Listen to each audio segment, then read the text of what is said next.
뒤쪽에 있는 거. 방학 때 선생님이 이걸 많이 설명을 했었어. 근데 이 문제가 예전에는 되게 시험에 많이 나왔었고 근데 이제 작년 기출을 보니까 이 문제를 냈던 학교들이 몇 없더라고. 근데 이거는 아주 기본 문제라서 너 모르면 안 되는 유형이에요. 요거를 우선 밑에 집합 모두 구하는 거랑 집합 개수 구하는 거 두 가지로 쪼개서 한번 찾아볼 거야. 자, 지금 얘는 12쪽 맞불 개념 익힌 문제. 자, 우선 문제로 먼저 바로 들어갈게요. 자, 우선은 이 문제를 풀 때는 항상 뭐가 써 있냐면 요 조건이 써 있어. 공집합이 아닌 집합 S. 자, 보통 공집합이 아닌 집합 S. 그러니까 S라는 집합은 적어도 하나의 원소를 갖는다라는 게 있고, 근데 사실 얘는 이렇게 S라고 공집합이 아니라고 설명이 되어 있지만 만약에 이 조건이 설명이 안 되어 있고 그냥 요런 말 있죠. 자연수를 원소로 갖는다. 자연수를 원소로 가질 때라는 말만 있어도 앞에 공집합이 아니란 말이 없어도 똑같은 말이야. 왜냐하면 S라는 거는 이미 자연수를 원소로 갖고 있기 때문에 이 말만 가지고도 S라는 집합은 절대로 공집합이 될 수 없다라는 조건을 가지고 있어요. 그래서 너희가 저것까지 같이 알고 계시고 자 그러면 이제 볼게요. 자 아시다시피 이 문제 많이 봤잖아. 얘가 S의 원소면 600X도 S의 원소다. 자 그러니까 원소를 하나씩 넣는 거지. 자연수 1부터. 자 그래서 X에다가 1부터 넣으면 6도 S의 원소가 되지. 그치? X가 1이면. 근데 이제 X가 2면 덩달아서 4도 S의 원소가 되고 그 다음에 X가 3이면 그냥 3이 원소가 되죠. 자 그럼 결국에는 1과 6은 같이 다닐 수밖에 없고 2와 4도 같이 다니고 3도 그냥 단독으로 다니는 거. 그래서 1과 6이 짝꿍이고 2하고 4가 짝꿍이고 3이 이렇게 짝꿍인 거죠. 자 그래서 집합 S의 개수를 구하라 그랬을 때 결론적으로 집합 S의 개수 말고 집합 S를 만약에 모두 구하시오로 만약에 바꿔서 푼다면 예를 들어서 집합 S가 될 수 있는 것을 왼쪽에다 쓸게. 원소 3만 갖고 있으면 성립이 되고요. 그 다음에 내가 만약에 원소 1을 넣으려면 6이랑 같이 있어야 되고 그 다음에 2를 넣으면 4랑 같이 있어야 되는 거죠. 너희가 이런 것들을 구하더라도 항상 패턴을 갖고 구해. 원소가 하나짜리인 거, 원소가 2개짜리인 거. 자, 그 다음에 이제 원소가 3개짜리인 거. 그 원소가 3개짜리인 것은 지금 원소 2개짜리에다가 3만 집어넣으면 되는 거지. 그러니까 원소 2개짜리에다가 3 집어넣은 거, 원소 2개짜리에다가 3 집어넣은 거. 그래서 원소가 3개짜리인 것도 2개가 되겠지. 그럼 이제 원소가 4개로 되어 있는 집합 S가 될 수 있는 것은 2개, 2개씩 짝지어서 다녀야 되니까 이렇게 한 가지밖에 없는 거죠. 그 다음에 이제 원소가 5개짜리인 것은 1, 다 집어넣은 거지. 그러니까 짝꿍끼리 1, 6, 그 다음에 2, 4, 그 다음에 마지막 3까지 집어넣은 거. 자, 이렇게 해서 원소의 개수에 따라서 구하는 방법까지 아셔야 돼요. 자, 그래서 집합을 모두 구하라 그러면 이렇게 나열이고 이걸 조금 더 쉽게 집합의 개수를 구하라 그러면 아까 우리 짝꿍들 1과 6은 항상 같이, 2랑 4는 같이, 3은 항상 같이 다니는 거니까 여기 있는 1과 6이랑 2랑 4 이런 애들은 다 하나씩 보는 거죠. 그러니까 너희가 얘네들은 묶음을 하나로 봤을 때 덩어리 결국에는 이 3개가 원소 3개로 봐야 되는 거죠. 그냥 덩어리를 이웃하는 애들처럼 그 원소 3개로 만들 수 있는 부분집합의 개수기 때문에 2의 3제곱 근데 공집합 하나 빼니까 7가지 이렇게 구했었던 문제였다. 그래서 지금 맞불 개념 익힘 3번 문제 많이 봐서 기억하고 있을 거고요. 익힘 3번은 비교적 괜찮은데 그 밑에 보면 발전 문제 9번을 봤을 때 그거는 조건 하나가 더 추가가 돼 있거든. 그래서 그거 조금 까다로우니까 변형이 되더라고 하면 그 밑에 있는 발전 문제 정도까지만 변형이 되고 여기서 더 어려운 거는 없어요. 지우가 뭐라고 얘기했네? 아 1하고 6이 아니라 1하고 5구나. 미안해. 빼기를 안 했어. 야 너희는 왜 아무 말도 안 해줬니? 요거 6 대신에 다 5로 바꿔라. 미안해. 왜 그랬지? 이상한 일이야. 자 그러면 이제 다음 문제로 갈게요. 자, 두 번째 문제. 자, 요거는 발전 문제 24번. 얘가 어디냐면 21쪽이에요.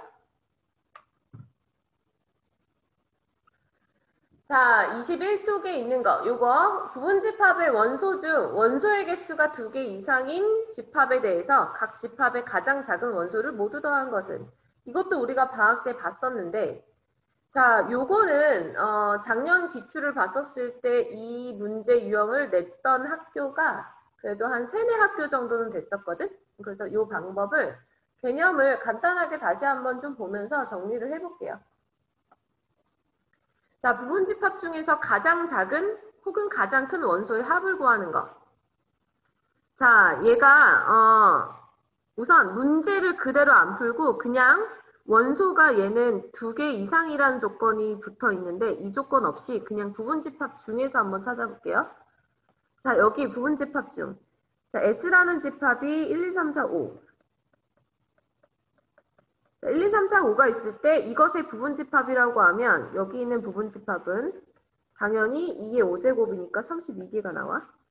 자, 32개가 나오는데 그 중에서 이 부분집합을 쭉 나열했을 때 부분집합에서 가장 작은 원소를 뽑으라는 거죠. 그럼 만약에 뭐 부분집합을 찾으면 공집합도 있고 원소 하나짜리도 쭉 있을 거고 원소 2개짜리도 있고 원소 3개짜리도 있고 뭐 다양하게 있잖아. 이런 것들을 쭉 다 적었을 때 원소가 가장 작은 거를 뽑는다고 봤을 때 당연히 원소가 가장 작은 게 나오려면 각각의 부분집합에서 1이 들어가 있다면 무조건 걔는 1이 나오는 거잖아. 그지? 그러니까 가장 작은 원소를 구하라 그러면 가장 작은 원소가 1일 때랑 2일 때랑 3일 때랑 4일 때랑 5일 때로 나눠서 보셔야 되는 거죠. 그죠? 자, 그러면 가장 작은 원소가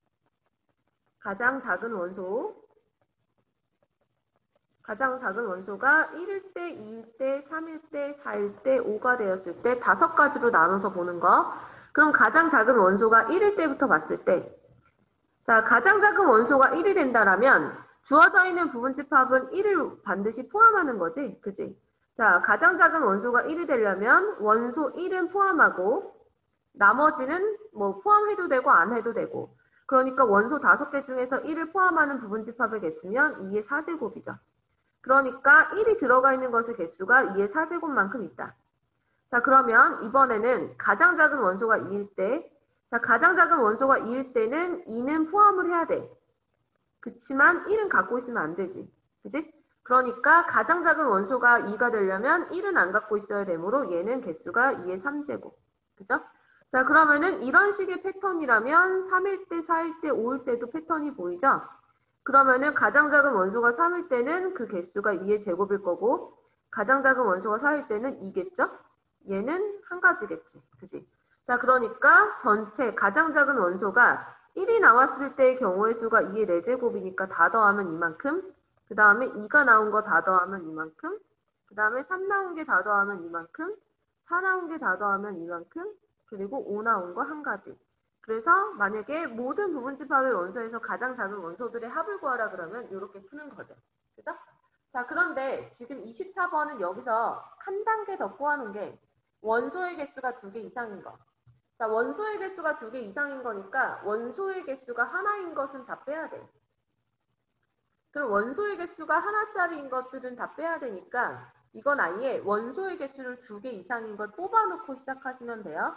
자, 그럼 얘를 문제를 들어가 보면 자, 원소의 개수가 2개 이상이면 나는 집합에 원소는 2개 내지 혹은 3개 이상 뽑아야 돼.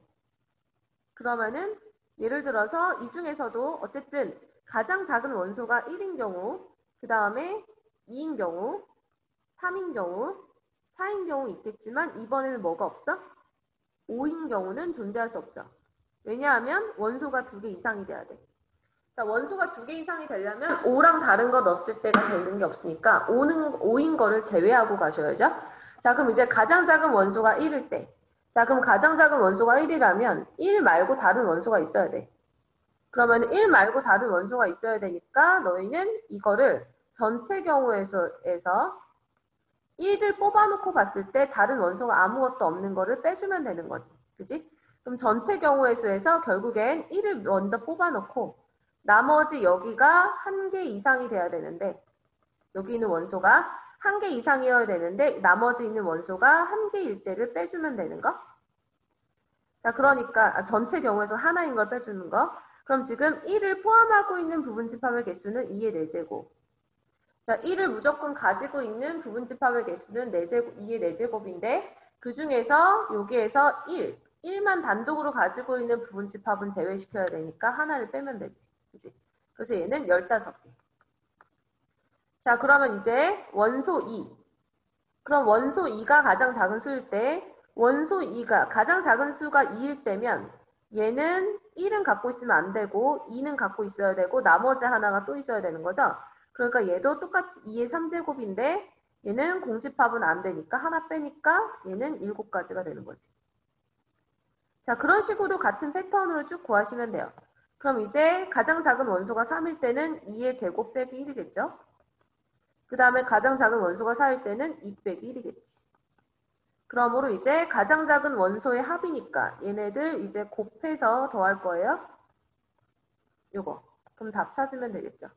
따라서 15, 14, 9, 4 더하면 나오겠죠? 자, 지금 요거 24번이랑 같은 유형인 거를 하나 풀어볼까 해. 너희가 확인차.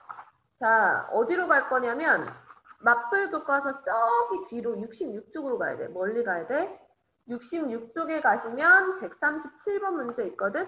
자, 137번 문제가 사실 24번보다 쉬워. 그 밑에 있는 유형이랑 같아요. 그래서 137번 문제 풀어보시고요.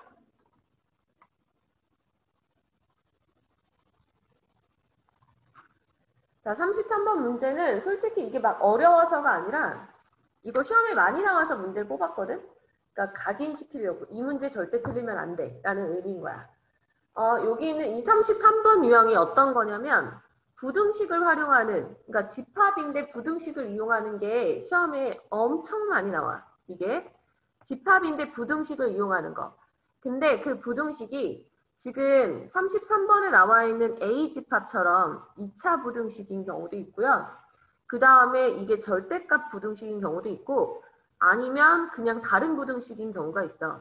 그래서 우선은 2차 부등식이랑 절대값 부등식은 너희가 많이 접해서 기억을 하겠지만 혹시 모르는 그냥 일반적인 부등식도 한번 정리하고 갈게요. 너희가 부등식이 집합에서 많이 활용이 되는데 비교적 그나마 까먹을 법한 것은 이런 거지. AX, B보다 크다.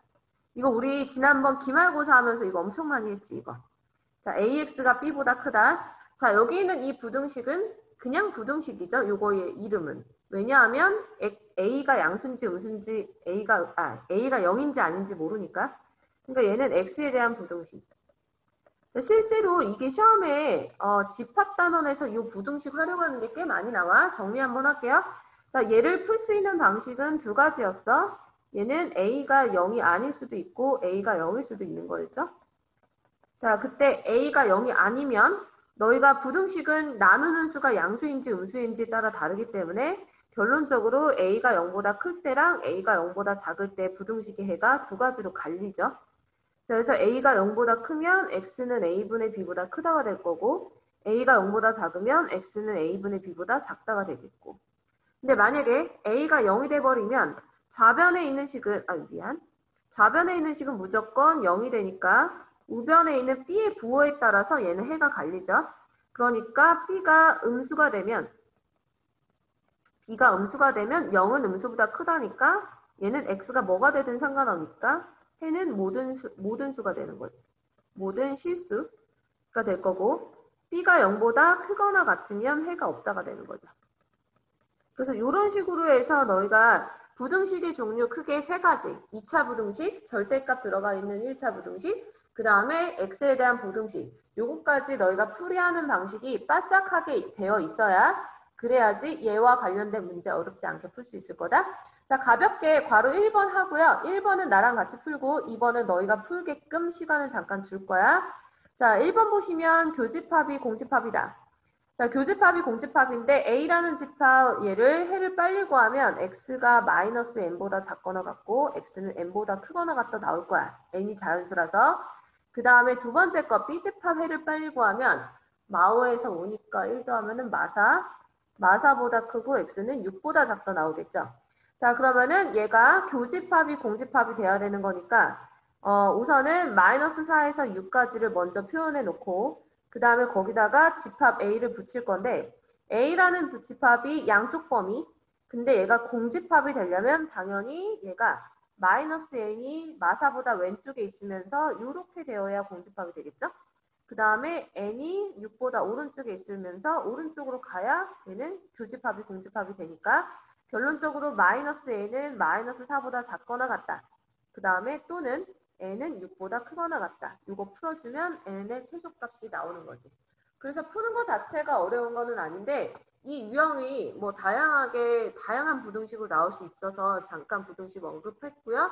자, 이제 바로 이번 풀어보시고.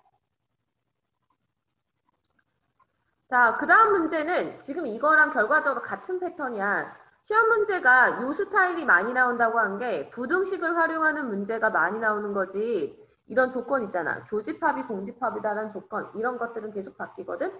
그래서 두 번째 조건은 이제는 합집합이 A가 되는 거. 요 조건일 때도 문제풀이하는 방식 똑같죠.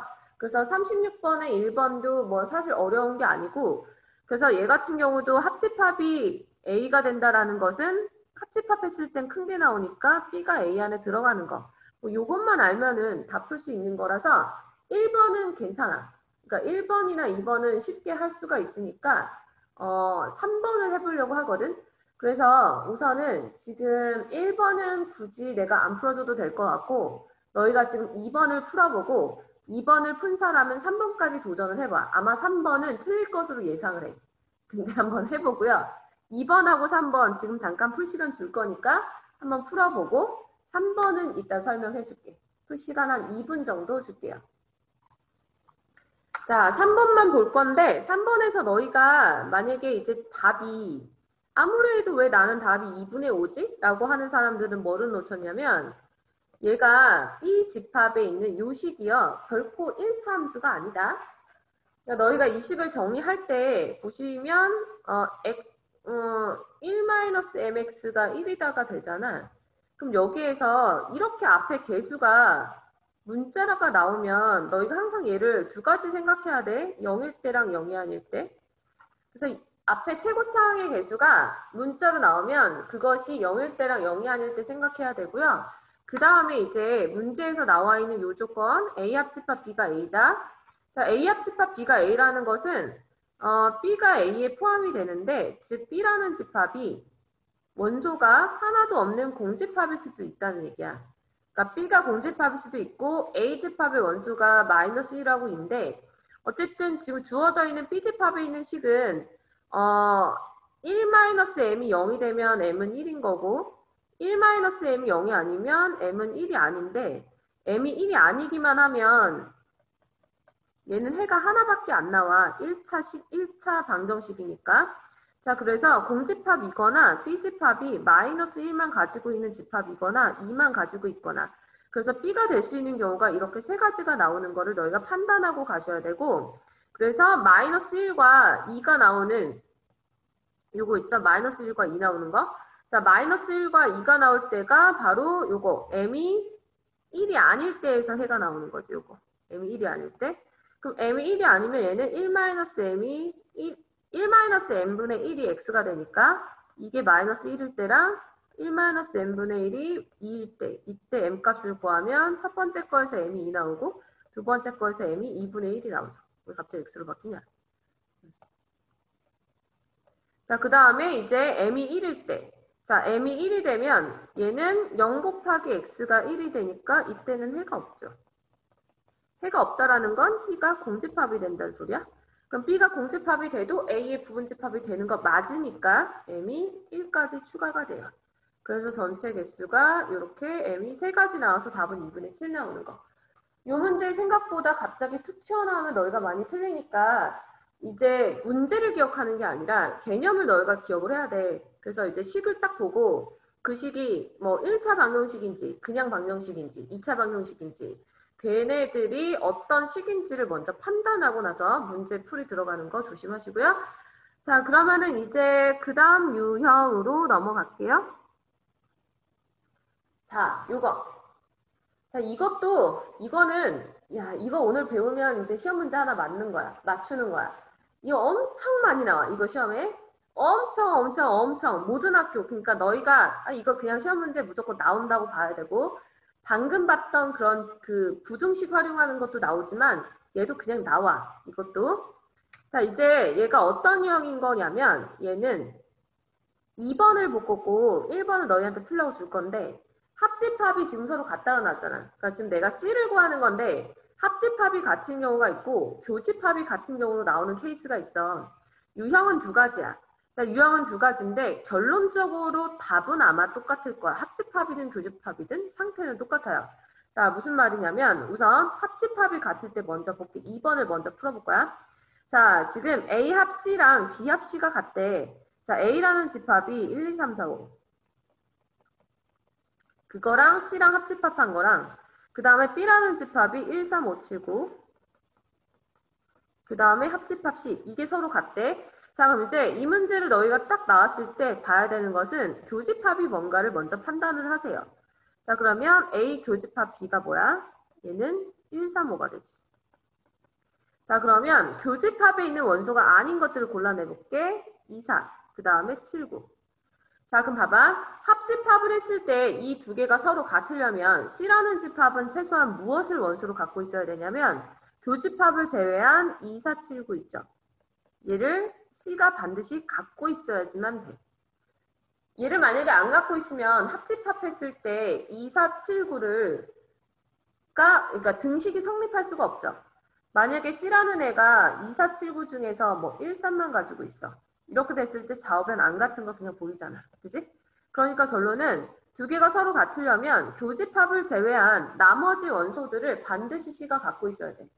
그러면 C가 2, 4, 7, 9만 가지고 있으면 그 어떤 집합이든 상관이 없다는 거야. 예를 들어서 C는 2, 4, 7, 9 중에서 교집합의 원소 1을 갖고 있고 그리고 A랑 B가 갖고 있지 않은 원소 10을 갖고 있다고 칠게. 이렇게 넣어도 얘네들을 여기다 넣어봐. 똑같죠? 그러니까 뭐냐면 C라는 집합은 교집합이 아닌 원소인 2, 4, 7, 9만 갖고 있으면 다 된다. 그러니까 이거는 그냥 너희가 방법적인 것을 매뉴얼해서 기억하고 계시면 조금 더 연산할 때 편하죠. 그럼 C라는 집합은 문제에서는 요거 U의 부분 집합이면서 2, 4, 7, 9를 갖고 있는 거니까 결론적으로 2의 10-4, 6제곱이어서 64가지 이렇게 구할 수 있겠지. 자, 그러면 합집합이 같을 때가 나오면 결국에 교집합을 제외한 원소를 C가 갖고 있다. 그래서 밑에다가 정리를 해볼게요. A 교집합 B를 제외한 원소. 제외한 A, B의 원소다. 전체 원소가 아니라 A, B의 원소를 C가 갖고 있어야 된다. C가 가져야 합니다. 가져야 함. 이렇게 기억하시면 되고 그럼 만약에 얘가 문제가 교집합이 아니라 합집합이 아니라 교집합이 같다. 자, 예를 들어서 A 교집합 C가 B 교집합 C다. 문제가 이렇게 나왔다 치자. 자, 이렇게 나와도 결론적으로 방법이 틀리지가 않는 게 봐. 똑같이 1, 2, 3, 4, 5. 그 다음에 이번에는 합집합이 아니라 교집합하죠. 자, 교집합하면 이제 겹쳐지는 건데 겹쳐지는 거니까 얘도 겹쳐져 있는 거를 한번 봤을 때 이때 교집합이 1, 3, 5기 때문에 1, 3, 5는 C가 무조건 C가 1, 3, 5를 갖고 있어도 되고 안 갖고 있어도 돼. 그러니까 지금 A랑 B 교집합 1, 3, 5지. C가 만약에 1만 갖고 있고 3, 5를 안 갖고 있어. 그러면은 C랑 교집합했을 때 어차피 3, 5는 제외가 되죠. 교집합했을 때. 그러니까 교집합에 있는 원소는 C가 가져도 되고 안 가져도 돼요. 근데 반드시 갖지 말아야 될 건 뭐냐면 얘는 2, 4, 7, 9. C라는 애가 만약에 원소 2를 갖고 있어. 그러면 좌변에서는 2가 나오지만 오른쪽에서는 2가 안 나오죠. 그러니까 이제는 교집합이 주어져 있을 때는 반대로 갖지 말아야 될 원소가 2, 4, 7, 9인 거야. 그래서 2, 4, 7, 9를 C가 절대 가지면 안 되는 거죠. 그러니까 교집합이랑 합집합은 결론적으로 풀이하는 원리는 다른데 중간 원리는 다른데 답은 똑같죠. 그러니까 C라는 집합이 될 수 있는 것도 같이 말아야 할 4개를 빼서 64가지 이렇게 되는 거예요. 그래서 교집합이 같을 때는 A 교집합 B를 제외한 A, B의 원소를 C가 같이 말아야 함. 이거가 되는 거죠.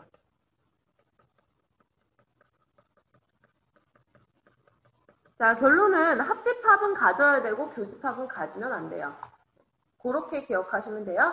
자, 지금 42번 유형 굉장히 많이 나오는 거고 이따가 파이널 테스트에서도 확인할 거니까 잘 이해하시고요. 그 위에 있는 문제. 자, 이제 54번 문제로 넘어갈 거예요. 이거 절대 어려워서 하는 거 아니다. 너희 다 풀 줄 아는 거 알아. 그죠? 이거 다 풀 줄 아는 거 알고 아는데 서술형 대비해서 식 써보는 거.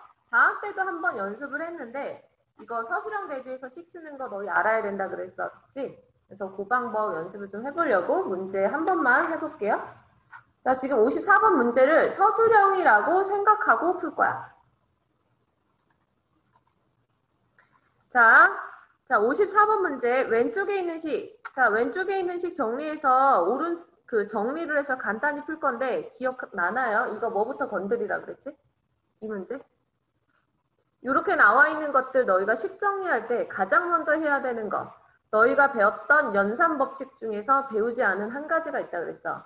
연산법칙, 그러니까 결합법칙, 뭐 교환법칙, 뭐 분배법칙 등등에 언급이 되어 있지 않는 게 바로 차집합이었죠. 오케이.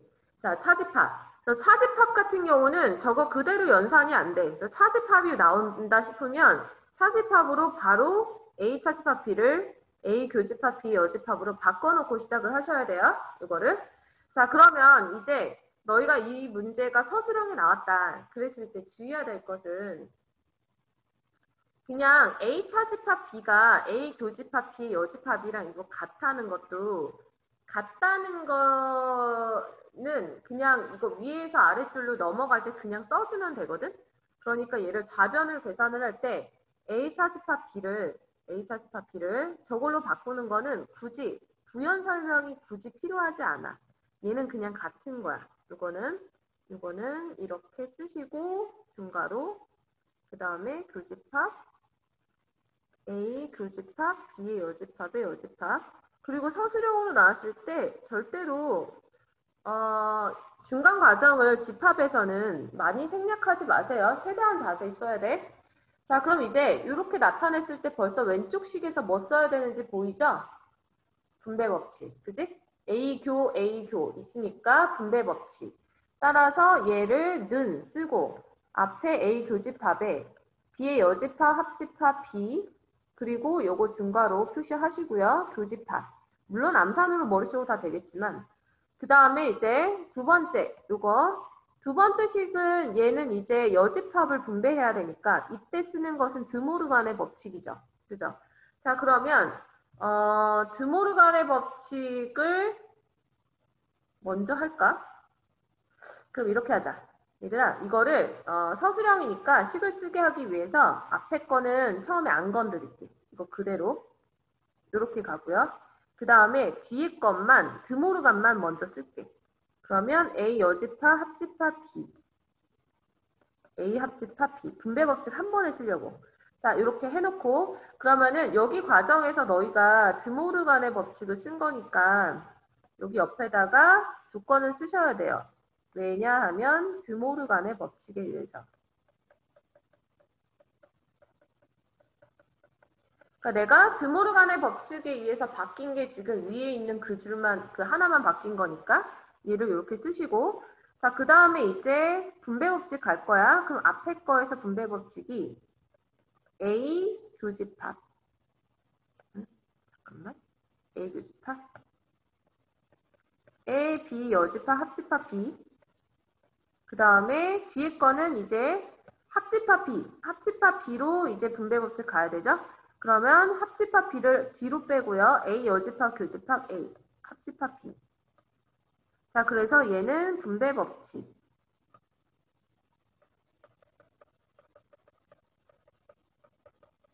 이거 쓰시고요.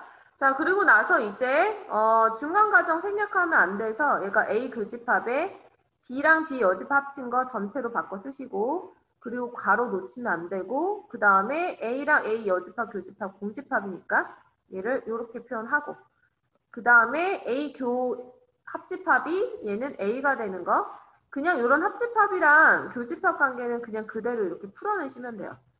그래서 A 교집합 B 그래서 그것이 문제에서 A라고 했기 때문에 이거이므로 A는 B에 포함된다. 그래서 A가 B에 포함되는 조건을 1번부터 5번 중에서 찾으시면 되죠. 그래서 만약에 서술형으로 나왔을 때 너희가 주의해야 될 거가 이거 법칙 쓰는 거 쓰셔야 되고 그 다음에 또 한 가지 아까 너희가 설명을 그냥 쭉 들었을 때 그냥 슬쩍 지나갔을 건데 생각보다 너희가 이 실수 많이 해서 잠깐만 언급할게. 여기서 여기로 넘어올 때 괄호를 풀어헤치는 사람들이 생각보다 많아. 그러니까 뭐냐면 지금 얘는 뒤에 있는 거랑 이 교집합이 연결돼 있죠. 그래서 얘는 A 교집합 B의 여집합의 교집합의 A 합 B. 그러니까 여기 있는 이 교집합은 얘 전체에 대한 교집합이야. 자, 그래서 이거 드모르간 법칙 했을 때 A 여집합 합집합 B 요렇게 쓰지 않아야 돼요. 요렇게 너희가 생각보다 쓰는 애들 많아. 요렇게 써버리면 이때 이렇게 쓰면은 교집합은 B에만 영향을 주는 교집합이거든. 근데 사실 원래 있던 교집합은 앞에 있는 전체 식에다 영향을 주는 거니까 여기 괄호를 꼭 쳐야 돼. 요거. 그래서 얘는 사실 54번은 법칙 쓰는 거는 당연히 알겠지만 드모르간 법칙 했었을 때도 뒤에 있는 연산 기호가 앞에 전체에 영향을 주는 거라면 괄호 치는 거 조심해서 식 쓰고 됐죠? 그러면 이제 바로 그 다음 문제로 넘어갈게. 뭐 어렵지 않으니까.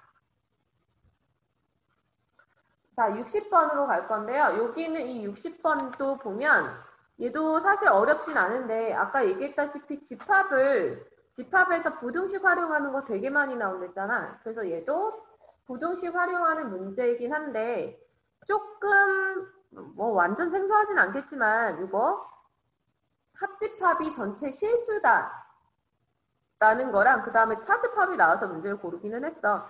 요것도 생각보다 기출문제, 그러니까 유명한 기출문제이기는 해서 어렵지 않은 4점짜리 문제로 나오기도 하죠. 요런 스타일이.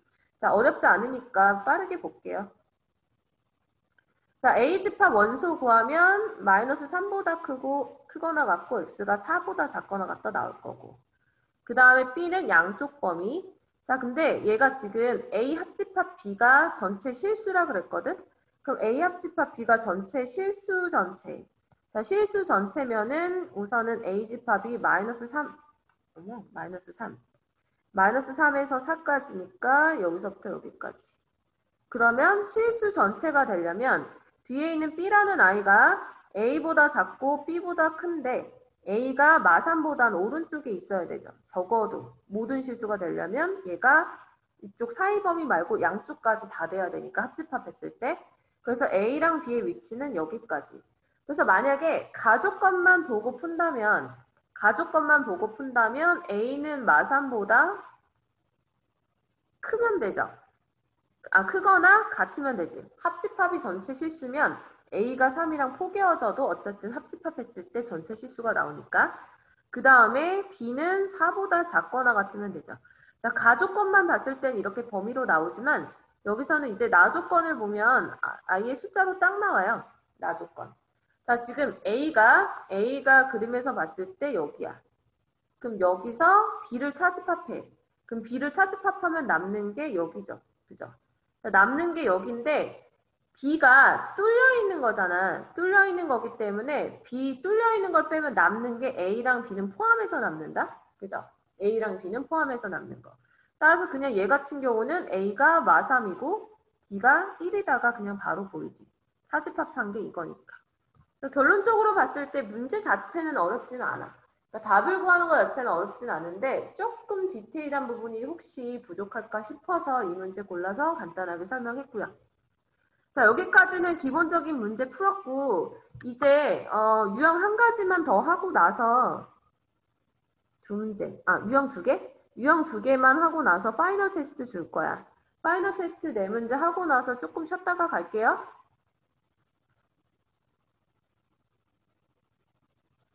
자, 그 다음에 이제 또 시험에 많이 나오는데 또 너희가 정확하게 풀이 방법 알아둬야 하는 유형이 지금 요거. 얘는 개념은 만약에 너희가 맞불 교과서에 있는 것 중에서 개념을 찾으려면 개념은 43쪽에 있어요. 개념은 43쪽에 뭐 보기 예시랑해서 잘 정리가 되어 있고, 그리고 지금 잘라놓은 문제, 요 문제는 46쪽에 있어. 문제는 46쪽에 있고 개념은 43쪽에 있어요. 근데 요것도 선생님이 방학 때 개념 정리했었지. 배수나 약수에 관련된 거. 자, 배수랑 약수에 관련된 거 조금 빠르게 푸는데 여기서 함정 문제는 딱 하나라고 했어요. 자, 배수랑 약수에 관련된 거는 무조건 여기에서 그 함정을 주는데 합집합에서 줘. 배수랑 약수. 자, 배수랑 약수는 교집합으로 문제가 나왔을 때가 가장 쉽지. 왜냐하면 교집합은 변수가 없거든. 자, 무슨 말이냐면 예를 들어서 AM과 AN이다. 자, 얘가 만약에 M하고 N이 배수라고 할게요. 자, 배수 문제야. 자, 그래서 AM은 M의 배수고 AN은 N의 배수야. 그러면은 AM과 AN의 그 배수들의 원소들의 교집합은 이것의 최소 공배수가 나오죠. 그러니까 얘는 M과 N의 최소 공배수. 만약에 A2, A3 이런 거죠. 2의 배수랑 3의 배수의 교집합이면 당연히 6의 배수 이렇게 나오듯이 최소 공배수. 자, 마찬가지 AM과 교집합 AN인데 이번엔 약수라고 해볼게요. 자, 예를 들어서 6의 약수랑 그 다음에 4의 약수? 그럼 6의 약수랑 4의 약수, 그럼 얘는 2의 약수가 나오지. 6과 4의 공약수의 약수니까. 자, 최대 공약수의 약수니까. 그래서 약수일 때 교집합은 M하고 N의 최대 공약수. 이렇게 나오죠. 자, 교집합 같은 경우는 늘상 숫자가 하나로 탁 나와. 그래서 교집합에서는 문제를 절대 꼬지 않고요. 문제가 조금 변형되면 이제 합집합이죠. 합집합에서는 어떨 때가 명확하게 나오고 어떨 때가 안 나오냐면 명확하게 나올 때가 배수든 약수든 간에 만약에 AM과 그 다음에 AMP. 자, 지금 이거는 뭐냐면 여기 있는 M을 얘가 약수로 갖고 있는 상태다. M과 MP가 약수, 그러니까 서로 약수 관계일 때야. 자, 이런 약수 관계인데 이게 만약에 배수다. 그럼 얘는 뭐로 나오죠? AM으로 나오죠. 예를 들어서 이런 거지. 2의 배수와 4의 배수 이런 형태. 자, 2의 배수랑 4의 배수. 2의 배수랑 4의 배수를 합집합하면 4의 배수보다 2의 배수가 더 많은데 4의 배수는 다 2의 배수가 되니까 A2가 나오지. 그래서 둘 중에 작은 게 나오니까 이렇게 나오는 거야. 근데 만약에 이제 이게 똑같이 합집합인데 이번엔 약수예요. 그럼 만약에 A2, 2의 약수랑 4의 약수다. 그럼 이번에는 2의 약수랑 4의 약수, 미안해. 2의 약수랑 4의 약수를 합집합하면 이번에는 저거가 나오죠? 4의 약수가 나오죠? 2가 아니라. 자, 이게 약수가 되면은 4의 약수, AMP가 나오겠지. 자, 여기까지는 명확하죠? 근데 이제 명확하지 않은 게 약수 조건이 아닐 때가 모른다 그랬지. 그러니까 AM과 그 다음에 AN을 물어봐. 근데 A하고 AM이 서로 약수 관계가 아니다. 서로 약수 관계가 아닐 때, 이때는 얘가 뭐로 나오는지를 알 수 없다라고 그랬죠. 그러니까 얘는 집합을 하나로 표현할 수 없기 때문에 이거에서 관련된 문제가 시험에 나온다 싶으면 보통 활용하는 문제가 조금 어렵게 낸다 그러면 이걸 내겠지. 그 약수 관계가 아닐 때 이런 거가 이제 문제 나오죠. 그래서 지금 익힘 3번 문제는 가장 간단한 문제고 얘가 만약에 문제가 이렇게 A3의 교집합에 A 뭐라고 놓을까? 6이라 놓을까? 그 다음에 8, 24, 6, 24. A6 합집합 A8 이런 거. 자, 요런 거, 이렇게 나오는 거랑 문제의 수준이 조금 다르죠, 느껴지는 게. 그래서 지금 앞에 있는 거 같은 경우는 얘가 합집합이 서로 숫자들이 약수관계잖아. 문제에서 지금 배수로 나왔어요. 2의 배수랑 4의 배수가 지금 서로 약수관계이기 때문에 얘는 계산해봐야 어차피 A2가 나올 거고, 그럼 A3과 A2의 교집합이니까 A6이 나오겠죠. 자, 이게 약수관계라면은 괄호를 먼저 풀 수 있어. 근데 만약에 문제가 똑같은 그 배수 문제인데 얘가 약수관계가 아니다. 자, 약수관계가 아닐 때는 이거랑 이거를 약수관계가 아닐 때는 괄호를 먼저 풀 수 없다 그랬어요. 그럼 약수관계가 아닐 때는 얘를 분배 법칙을 먼저 해야 돼. 그래서 요거를 이렇게 하나하나 분배해서 교집합으로 바꿔놓고 푸는 거죠. 왜냐하면 교집합은 다 구할 수 있으니까. 그래서 교집합으로 이렇게. 그래서 3과 6의 공배수면 A6. 그 다음에 3과 8의 공배수면 A24. 그러면은 여기서 이제 또 약수관계인 거 확인이 되죠. 그러니까 얘는 답은 A6이 되지. 첫 번째 문제나 두 번째 문제나 답은 똑같아. 근데 그 중간 과정이 다른 거. 그래서 너희가 약수랑 배수랑 관련된 이 스타일의 문제는 합집합인데 합집합이 서로 밑에 있는 숫자가 서로가 서로를 품고 있는 약수관계가 아닐 때는 다 분배 법칙을 이용해서 풀어줘야 된다. 분배 법칙 이용해서 무조건 교집합으로 모양 바꿔줘야 돼. 교집합일 때는 늘상 나오니까. 그래서 지금 보시면 46쪽에 있는 문제 중에서 익힘 문제가 가장 쉽고 변형 문제부터 이런 것들을 이용하는 게 이제 나오죠.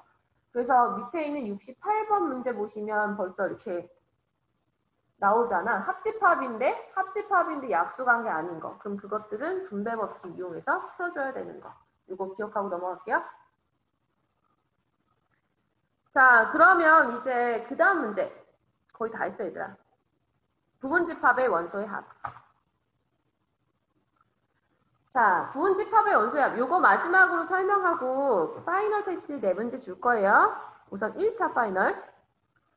자, 부분집합의 원소의 합 구하는 유형이 총 3가지 유형이 있어. 집합에서는. 자, 부분집합에서 원소의 합 구하는 유형 중에 총 3가지 중에서 가장 쉬운 게 지금 요거. 자, 가장 쉬운 게 이 유형이라서 얘는 최근에 했으니까 요거는 개념만 살짝 정리하고 문제는 안 풀 거야. 48쪽에 나와 있는 예시고요. 이 문제 우리 지난 시간에 킬러 문제에서도 풀었었죠. 자, 여기서는 그냥 집합 관계만 설명하고, 자, 여기 A가 있고 B가 있어. A집합이랑 B집합, 원소가 각각 얼마나 들어가 있는지는 모르겠지만 A집합에 있는 원소를 다 더해. 그 다음에 B집합에 있는 원소를 다 더해.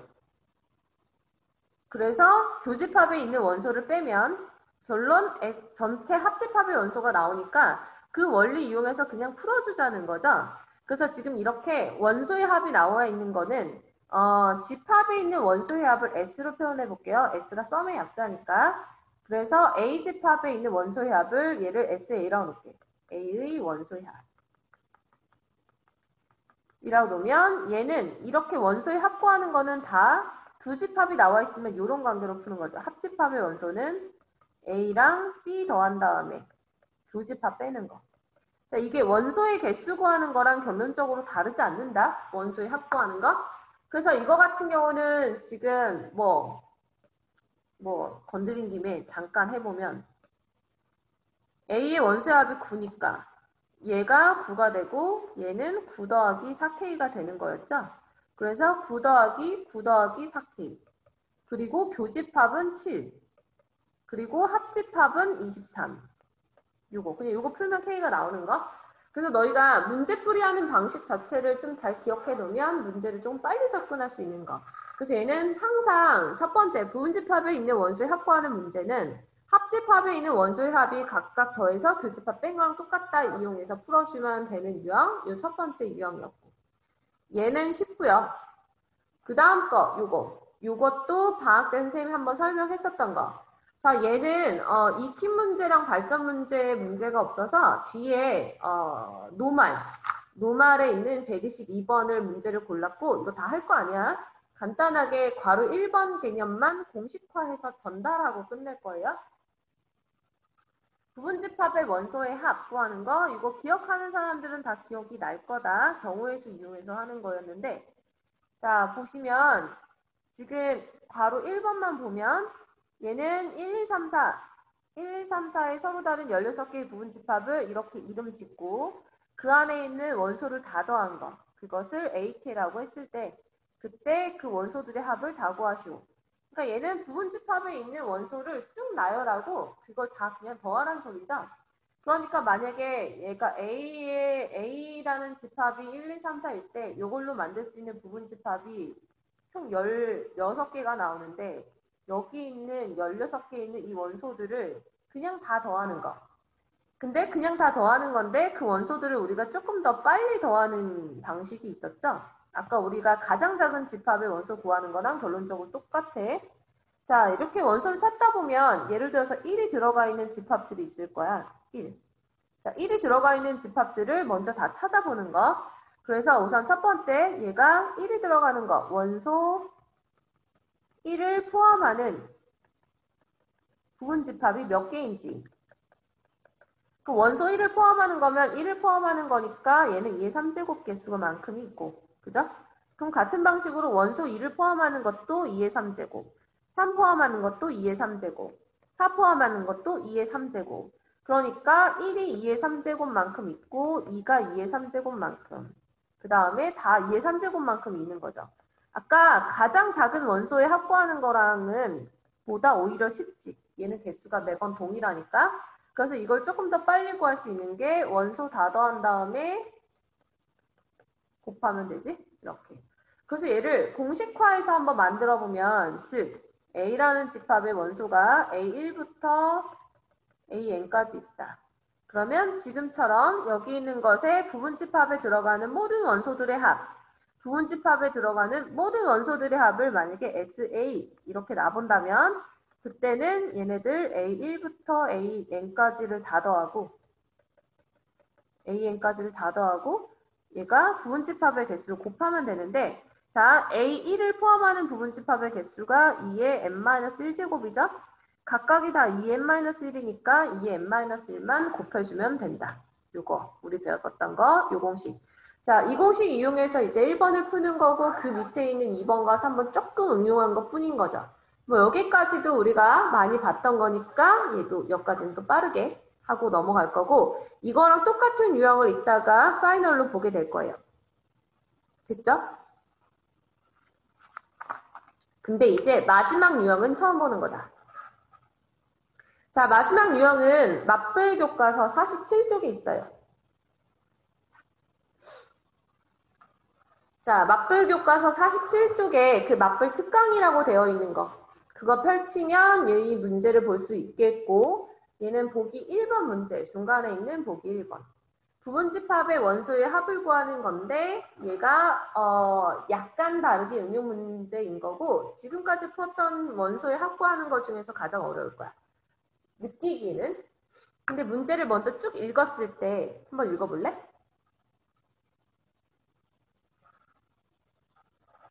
자, 혹시 읽었을 때 얘를 어떻게 풀어야 될지 떠오르는 거 하나 있는 사람 있어? 밑에 뭐 풀이 과정 같은 거 전혀 보지 마시고요. 그냥 문제만 딱 봤을 때 혹시 떠오르는 거. 얘는 풀이 방법이 2개라서.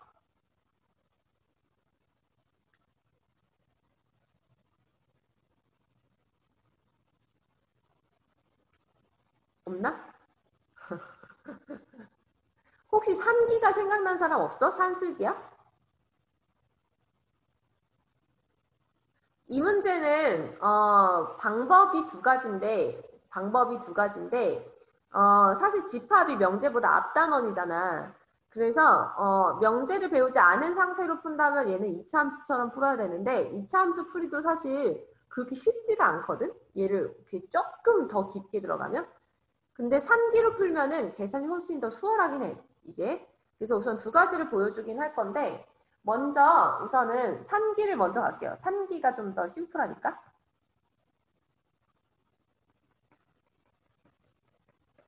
자, 산술기하가 너희 A 더하기 B가 2루트 AB보다 크거나 같다. 단 얘는 A랑 B는 둘 다 양수여야 되죠.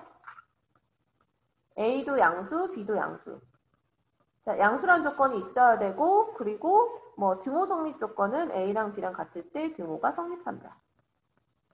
자, 그랬을 때 산술기하가 두 가지를 구하는 거였어. 양수 합의 최소를 구하거나 양수 곱의 최대를 구하거나. 근데 지금 얘 같은 경우는 산술기하를 우리가 생각해 볼 수 있는 건 뭐 때문이냐면 집합에 있는 원소들이 다 양수야. 그러니까 SA랑 SA를 구하더라도 양수일 수밖에 없고요. 그러니까 얘가 곱의 최대를 구하는 거니까 산술기하를 생각해 볼 수 있는 거야. 그래서 지금 얘 같은 경우는 지금 첫 번째 방법 산술기하를 만약에 떠올린다면 SA가 0보다 크고 SB가 0보다 클 거기 때문에 쓸 수 있는 거고, 그래서 두 개의 곱의 최대, 이거의 최대값을 구하는 거니까 산술기하를 쓰는 거구나 라고 생각하시면 돼요. 그래서 산술기하 평균을 푼 게 47쪽 제일 아래쪽에 적혀 있어. 자, 그런데 중요한 것은 얘도 보면 아까 우리 처음에 알려줬던 그 공식을 쓰는 거예요. 뭐냐면 합집합이 전체 6고 그 다음에 교집합이 나왔어. 그러면 나는 A집합이랑 B집합에 있는 원소의 합을 구할 수 있다는 소리야. 지금 뭐냐면 A랑 B의 합집합. 합집합의 원소의 합은 1부터 6까지 다 더하는 거니까 아마 21일 거고, 그 다음에 교집합의 원소의 합은 9죠. 그럼 이걸 토대로 우리는 SA랑 그 다음에 SB를 구할 수 있지. 얘가 21에서 9 빼니까 12 나오겠죠? 자, 그래서 이걸로 산기 들어가면 SA 더하기 SB는 2보다 크거나 같은데 2루트 SAB 얘보다 크거나 같다. 근데 이 값이 12니까 결론은 6이 되는 거죠.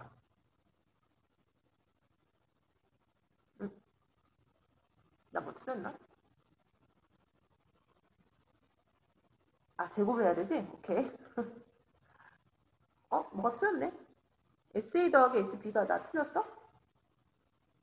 틀렸구나. 미안해. 12가 아니네. 빼야 돼. 더 해야 되죠? 이들 SA 더하기 SB는 합집합에서 교집합 더해야 되지? 왜 뺐지? 미안해요. 30. 자, 요게 그럼 이제 30. 그러면은 요게 30이니까 루트 SA, SB 얘가 15이야. 따라서 최대값은 225. 자, 이렇게 푸는 게 조금 더 풀이는 간단해요. 자, 산술기하 이런 식으로 접근하는 건데 얘가 두 번째 산술기하가 떠오르지 않으면 두 번째 방법으로 가셔야 되는데 그 두 번째 방법은 벤 다이어그램을 이용해서 만약에 너희가 벤 다이어그램을 먼저 그렸다. 그러면 이렇게도 풀 수 있으셔야 돼요. 자, A랑 B집합을 이렇게 놓고 그 다음에 교집합이 36이라 나왔으니까 여기 36. 그러면 이제 SA랑 SB를 구할 건데 너희가 이쪽 SA에서 여기 왼쪽 부분 있지? 자, 여기 왼쪽 부분에 합이 얼마인지 몰라. 원소가 뭐가 들어가는지 모르고 합이 얼마인지 몰라. 그래서 여기에 여기 있는 원소의 합을 X라고 놔. X. 그러니까 여기 있는 X는 그 뭐냐면 SA 차 B. 얘를 나타내는 거야. 자, 그 다음에 이제 그럼 얘를 나타내면 너희가 뭘 구할 수 있냐면 오른쪽에 있는 걸 구할 수 있어. B차 A. 이렇게. 자, B차 A가 나오는 게 왜냐면 전체 합집합이 21이니까 나오죠. 그럼 여기 있는 이 값이 21에서 교집합 9 빼고 그 다음에 X 빼면 나오지. 그래서 얘는 12 빼기 X인 거야. 그럼 얘가 이제 S, B차 A 이렇게 되는 거죠.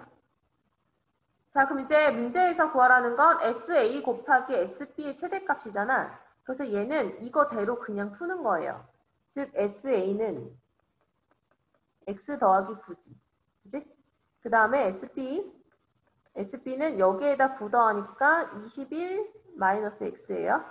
그래서 SA 곱하기 SP가 x 더하기 9 곱하기 21 마이너스 x. 요거의 최대값이니까 얘를 2차 함수의 표준형으로 모양 바꾸자. 그러면 그 위에 풀이 있는 거 활용할게요. 얘가 이렇게 나온대. 따라서 최대값이 225. 이렇게 구할 수 있는 거. 자, 그래서 풀이 방법이 이렇게 두 가지가 있어요. 산기로 푸는 거랑 그 다음에 2차 함수처럼 푸는 거랑. 그래서 너희가 떠올리는 방법을 이용해서 풀면 되는 거고, 여기까지가 조금 어려운 부분집합의 원소의 합 구하는 것까지. 요거 이제 47쪽에 맞불 특강에 있는 건데, 요거가 지금 설명했던 마지막 문제 자체는 시험에 엄청 많이 나오는 거는 아니야, 솔직히 얘기해서. 근데 이게 조금 어렵게 내려면 좀 특이한 거 좋아하는 선생님들은 이런 거 내는데, 솔직히 얘기해서 이 문제 조금 한 번 더 꼬면 더 어렵거든. 한 번 더 꼬면 어려운 게 사실 두 번째에서 답이 나오는 거에서 되게 중요한 조건이 하나 더 있었긴 해야 돼. 여기서 솔직히 부가 설명을 더 해야 되는데, 뭐냐면, 자, 지금 얘가 최대값이 225가 나올 때가 아무 때가 아니야. 얘는 x가 6일 때 나오죠. 근데 x가 6일 때 225라는 최대값이 나와. 근데 만약이야. 자, 만약에 예를 들어서 너희가 SA 똑같은 집합인데 SP 이걸 계산을 했더니 마이너스 x 마이너스 2분의 3의 제곱 플러스 225 이렇게 나왔다고 치자. 그러면 이때는 최대값이 225가 돼요, 안 돼요? 만약에 너희가 SA 곱하기 SP를 했는데 이렇게 나왔어. 그럼 얘는 최대값이 225가 될까 안 될까? 이건 안 되죠. 만약 이건 안 되는 이유가 얘가 최대값이 225가 되려면 x는 2분의 3이어야 되는데 원소들 봐봐. 더해서 2분의 3이 불가능해. 그죠? 그럼 x가 2분의 3일 때 225가 되는 건 맞지만 x는 2분의 3일 수가 없어요. 이거는. 왜냐하면 x라는 값이 원소의 합인데 지금 전체 원소들이 1, 2, 3, 4, 5, 6이야. 그럼 얘는 답을 구할 수 없는 게 아니라 x가 될 수 있는 수를 자연수로 바꿔야 돼. 그러니까 얘는 지금 그래프로 치면 이렇게 되는 거지. 그래프로 치면 이렇게 되는 건데 여기서 꼭지점 축방이 2분의 3일 때인 거야. 실제로 2분의 3일 때 얘가 해가 없는 뚫려있는 그래프라는 소리예요. 그 말은 실제로 얘가 최대값을 구하려면 2분의 3보다 더 작은 혹은 2분의 3보다 큰 수 중에서 가장 가까운 정수를 집어넣어야 되는 거야. 그래서 2분의 3의 가장 가까운 정수 중에 제일 작은 건 1, 가장 큰 건 1, 그 다음에 혹은 2. 근데 1일 때나 2일 때는 어차피 값이 같죠. 그래서 만약에 문제가 이렇게만 바뀌어도 이때는 최대값이 x가 1일 때 혹은 2일 때 나오는 거야. 이걸 구해야 최대값이 나와요. 그래서 만약에 문제를 조금 어렵게 맘먹고 내자면 지금처럼 이렇게 낼 수 있는 거지. 그래서 이거는 이 유형만 알고 이 문제의 답을 구했다라고 해서 너희가 끝날 게 아니라 얘가 답이 225가 나오기까지 너희가 이게 최대값이 225가 나올 때 x가 6일 때 성립하는 거니까 그 조건이 어떤 식으로 얘가 변형돼서 나오면 이런 식으로까지 나올 수 있다 정도까지 알고 계셔야 되는 부분이라서 이야기를 했고요. 물론 지금 얘를 두 번째 방법으로 안 풀고 산기로 풀더라도 마찬가지야. 산기도 아시죠? 최대값이 225가 되려면 얘네 두 개가 같아야지만 돼. 그래서 이때 같은 경우도 SA랑 SB가 아마 둘 다 15여야지 되는 거예요. 그래서 이게 SA랑 SB가 자연수니까 얘는 가능한 거야. 이것 또한. 그래서 사실 2차 함수를 풀 때는 저런 거 고민하셔야 되고 산기에서도 저거 값이 자연수가 나오는지 확인을 해야 되는데 사실상 3개에서는 두 개가 같을 때 제가 30이니까 다행이지만 더한 게 예를 들어서 15야. 그러면은 얘는 더 각각이 분수가 나오니까 그것도 성립 안 한단 말이야. 그러니까 얘는 뭐로 풀던 간에 상관없이 그런 등호 성립 조건이라든가 꼭지점에 있는 값이 실제로 얘가 존재하는 값인지 아닌지를 꼭 확인하는 거 그거 주의하고 가시길 바라는 마음으로 설명하는 거고요. 솔직히 얘기해서 여기 근방에 있는 내신에서는 여기 마지막 수준까지 내는 학교들이 그리 많지는 않아. 시험을 정말 작정하고 어렵게 내려면 마지막 수준까지 내겠지만 그런 경우는 드물지만 중요한 것은 너희가 킬러 문제 정도까지를 해결하려면 이 정도까지 나올 수 있으니까 언급했어요. 자, 그럼 이제 파이널 테스트 문제 4개 띄워줄 거고 이거 지금 1차 테스트야.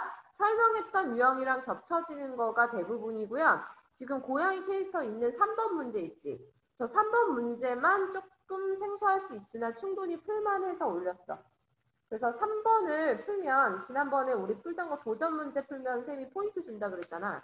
들었던 사람도 있고 안 들었던 사람도 있겠지만 도전 문제로 생각하시면 돼요. 저기 있는 고양이 그려져 있는 거를 한 번에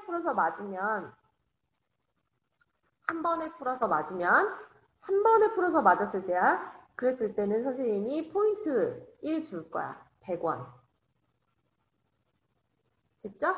자, 지금 4번까지 문제 풀어볼게요.